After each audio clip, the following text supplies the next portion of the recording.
Hey guys, this is Trent. Welcome back. And on this video, we got some pretty cool things we're going to talk about. In this video, we're going to dissect the camera technicalities and lighting in this photograph of Lisa that I took nearly half a decade back. Actually, I think it's more than half a decade now. Yeah, it's been 6 years. That's pretty crazy if you think about it.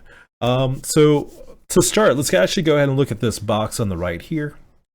Hopefully you guys can see it. This is a 1080p video, so the text might be small, but I'll read a few things for you. This is the EXIF data of this image. What we're specifically looking at, I mean, you don't have to look at the EXIF data on every image you see, but if you're like me and you like dissecting things, then it's pretty cool to see some of this. Some of the things that stand out is this just shot on my old camera, Canon 5D Mark II. I'm a big Canon guy for those who don't know. The f-stop is f2. The exposure time is 1/640th of a second. We're going to touch on that in a little bit. The ISO is 400. The focal length is 135, and the max aperture of this focal length is 135 f2 lens. Great lens, got some wonderful photos with it. So let's go ahead and talk about some of the things that's really cool to know as a photographer. All right, so lens choice. Why did I use a 135 millimeter on this? You guys can shoot with a 50 millimeter. You can shoot with an 85. You can shoot with a 135. Those are ideal portrait lenses, mostly an 85 up. But for something that some of you guys may not know, the larger your focal length, number, 135, 100, 200, the less of the background you get after framing your subject.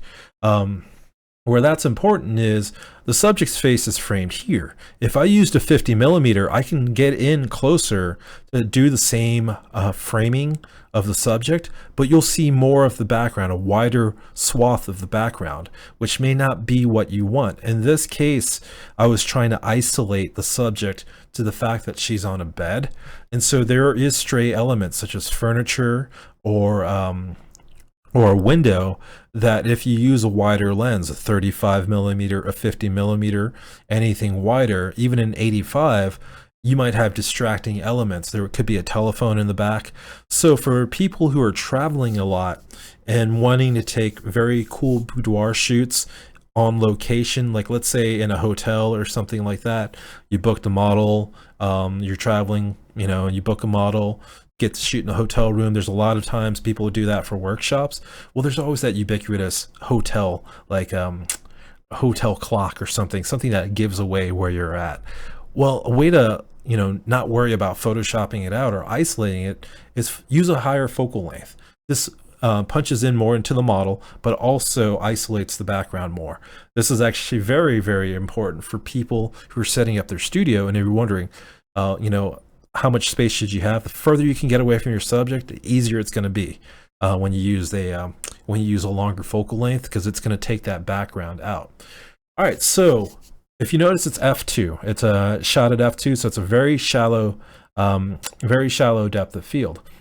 So a hint there, guys, is with your subject, with your model, if they're tilted and one eye is further away than the other when it comes to your plane of focus, it's going to get out of focus. So you can either focus on the bridge of the nose or slowly position your model so they go in, or so their eyes are on an equal plane. If you've noticed with the subject here with Lisa, her eyes are on an equal plane. Though this eye's in darkness right here, you can't really see it as much. It allows you to go ahead and get a good focal or equal focus on both eyes. So those are the small little nuanced things that you can do to pose your model. If you don't want to move your model, let's say your model not necessarily isn't taking direction well, but they're perfect where they're at, move yourself. Tilt your camera up, down, be aware of it. And for anyone wondering how I focus, I shoot my camera like a medium format camera where I'm always on center focus. When a new camera comes out with 51 focus points or 65 or whatever, funny part is I really don't use anything other than the center, because the center one tends to be the most accurate. And if you look up something called cross point focus, where it's both, just stronger focus points, you'll notice, or you'll find that your 61 focus points, really only 13 of them are cross focus. So if you concentrate on those 13, your autofocus is better. And then ultimately your center focus point is your strongest one, because just that's It's the center of the kaleidoscope is how I equate it. It's where the most light comes in. It's where it's quickest, and that's how I shoot. Might not be for everyone, but that's how I do it. All right, going to the next point. 1/640th of a second. This is a constant light source. We're going to touch into lighting in a little bit here, but with a constant light source, a flash will go off instantaneously and lock your position. It'll lock your subject's position and it'll lock yours. If you use a slower shutter speed, there's two factors that you need to be aware of. Is your model staying still? Is your model perfect? If they accidentally blink, you're going to see a little bit of blurriness in their eyes. Let's say you have a really good model. The model stays still, it's perfect, or they're perfect. The other thing that you have to deal with is your personal camera movement. If you aren't a really stable person when it comes to hand positioning or so forth, it's gonna show up in your photo. You're gonna get blurriness, and you're gonna see it in your results. Some people have actually blamed this on their camera not working correctly, or their lenses not focusing correctly. But it's not just movement up and down, guys. It's movement forward and back and left and right. There's 6 axes of movement that you're dealing with when you're dealing with photography, and it even shows in 1/60th of a second, 1/100th of a second. For some people, depending how dramatic their movement is, it could actually even show in 1/200th of a second. So if you're able to get your shutter speed higher, you can get crispier images. You can get crisper images is the word, that look sharper. So in this case, the sharpness of the photo was actually benefited by going to 1/640th of a second. So, at f2, there's a lot of light coming, or there's a lot of light that's on the subject. Not too much. It's a 500-watt light, and I'll talk about that more in a little bit. But I was able to use ISO 400. But let's say you're at ISO 400 and you're at 1/100th of a second. I would say actually try ISO 800 at 1/200th of a second to see if the image is sharper. It actually could contribute that much. There's something stunning about the sharpness of one area, mostly at shallow depth of fields, and that a gradual drop into softness. That contrast between the sharp tackiness of the sharp area and the softness of the bokeh area really draws a person's eye in. All right, so let's talk about the next thing, which is, let me see here, metering mode. Last thing we're going to talk about, people have asked me, hey, Trent, what do you use for metering when it comes to your shooting? I don't use the meter. I get relatively close, but I kind of just I read the histogram. I'm going to do a video in the future about the histogram, guys. So for anyone who's not fully aware of how to read it to the best of your use, look for that video sometime sooner or later, hopefully within this week, and I'll get that done. But when it comes to manual mode with the meter, I don't try to zero it out, but I try to get it relatively close. What's most important though is your camera doesn't necessarily know 100% what the subject is. It has a general idea of where your focus point is, but it doesn't know your subject. As a portrait photographer, your subject is the most important thing. If you're doing straight portraiture, your subject is the most important. So the exposure on the subject is what's important to me. And so when I meter and I'm looking at the back LCD and also the histogram, I'm making sure that the subject is exposed correctly. So let's go into talking about lighting itself. We'll go ahead and close the EXIF window here. All right, guys, lighting in this picture is actually done with a constant light, with a constant soft light. Let me show you guys which one I'm talking about. Let me zoom it down here. All right, close this window, Amazon, and bring this one down. All right, guys, so it was a cheap light source. You actually, for this kit, this was back 6 years ago, so it was a little bit more expensive back then. There was a company, Photo Basics or something like that, that released the same kit, and it was about $200. Well, it's only $72 for here, used online, or not used, completely new. The kit itself, when I had it back in the day, was actually with tungsten lights. It wasn't with CFLs. I prefer tungsten lights because they were tungsten 500-watt lights, and they put out this beautiful heat. Which I won't lie to you, it's January right now. It's gonna freeze tonight, and that 500-watt heat would be really, really nice right now. But this works just as well with the CFL bulb that comes with it, which you guys can see right here. So you get two lights, but in this case, only one light was used. What you'll notice is it's a it's a simple on-off. Plug it into the wall. Softbox comes. This one I believe comes with stands, but we're looking more at softbox. And basically, it's a 24 by 24 inch softbox. It's a 2 by 2 feet softbox. There was only one. There was only one in the scene. And let me see if I can point out a little bit more of it. For those who are interested in the light, I'll go ahead and leave it in the comments, or leave it in the description for this video. Full disclosure, Rachel and I, we have an Amazon referral link. I'm going to put it in my Amazon referral. Guys, please use it. If you don't use any other Amazon referral link, please use ours to buy your camera equipment and so forth. It doesn't cost you anything extra, and we get a little bit of kickback. It helps these videos, keep on going. All right, so let's talk a little bit about the lighting here. The type of light was just a constant light that had mine had a 500-watt tungsten bulb in it, but you can use that bulb that comes there. The reason why I liked it is when you're doing boudoir, sometimes what you see is what you get is great, and also you don't need that much light power to shoot at a shallow depth of field. If you're shooting f11 at ISO 100, you'll need a studio strobe, because then if you don't have one, your shutter speeds are going to be in the seconds long. But when you're using just a fast aperture lens, a f1.8, f1.4, f2, one of these lights actually works extremely well and gives you great image quality. Enough to the fact that if you get a bright enough light source, you're able to go to ISO 400 at 1/640th of a second. All right, so constant versus flash. Let's go ahead and talk about that before we talk about this image a little bit more. The answer is both, guys. As a photographer, I've used both. It's easier sometimes to use constant lights because it's what you see is what you get nature, and sometimes you just need a flash because you could do a little bit more. If anyone's in the market to look for something that works really well, let me go ahead and recommend an Einstein from Paul C. Buff. It's not the cheapest light. It's about $499, so about $500, but you get a 250-watt constant light, so you have good brightness where you can shoot shallow depth of field, but also you have 640 watts of power that goes all the way down to 2.5.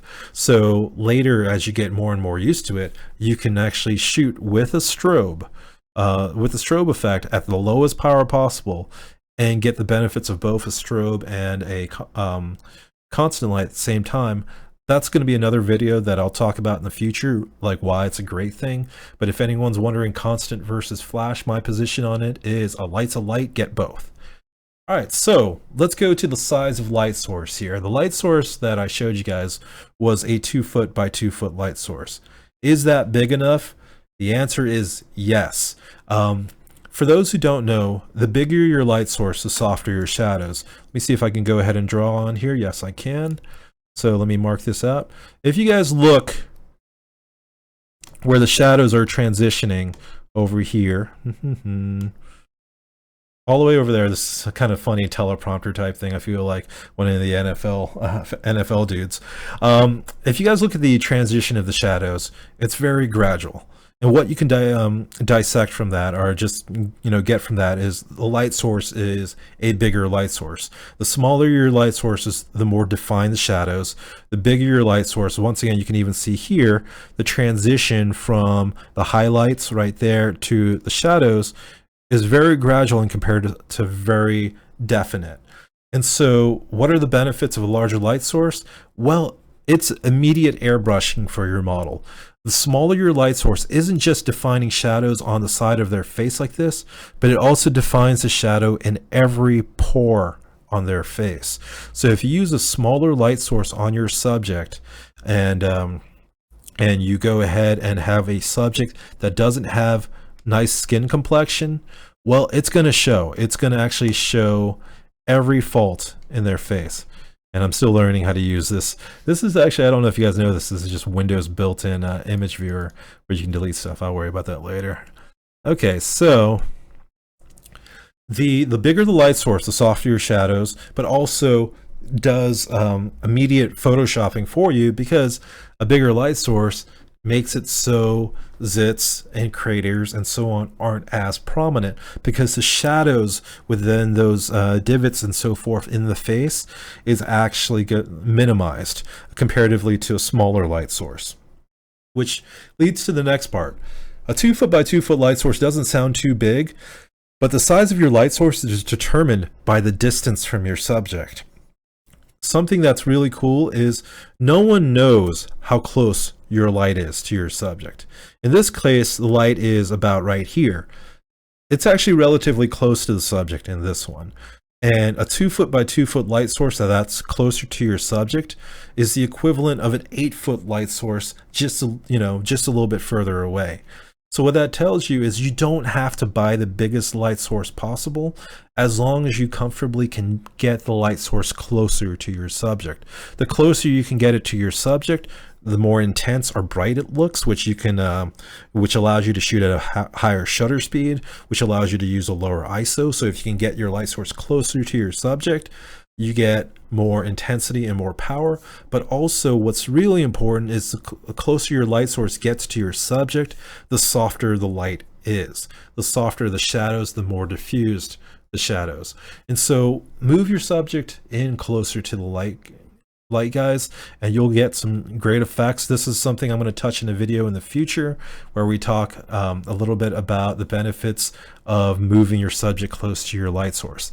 All right, so the very last thing I'm going to talk about, guys, is position of light source. We're going to quickly talk about this because this is something a whole video can be based on. Not everything deletes on this program, so I'll try that in the future.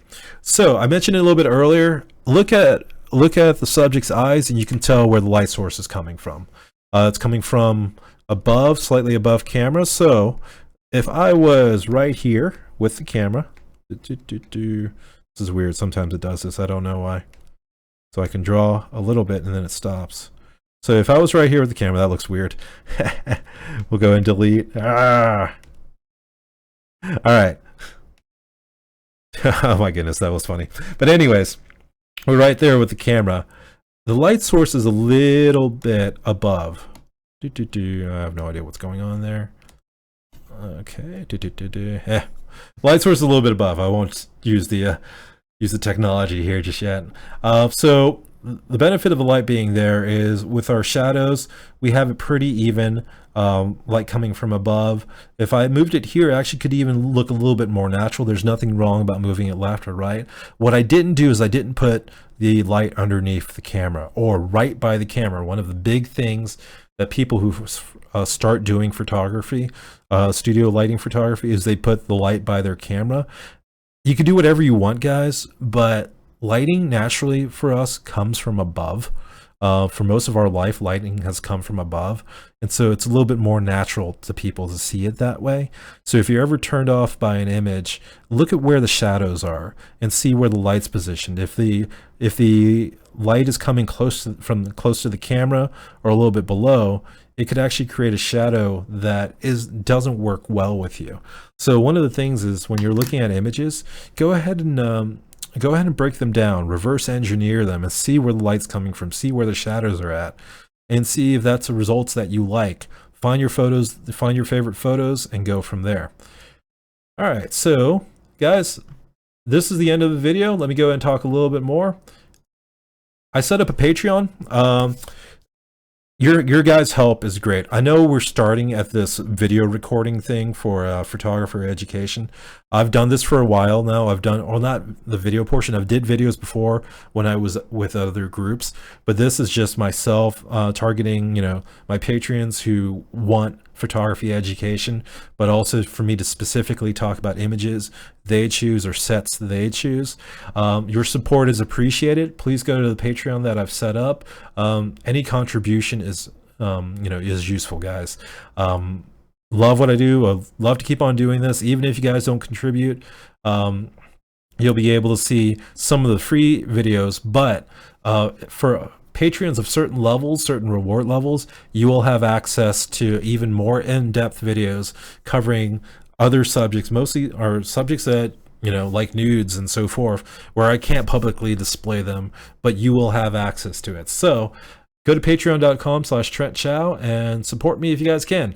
Thank you very much, guys. I hope you enjoyed the video.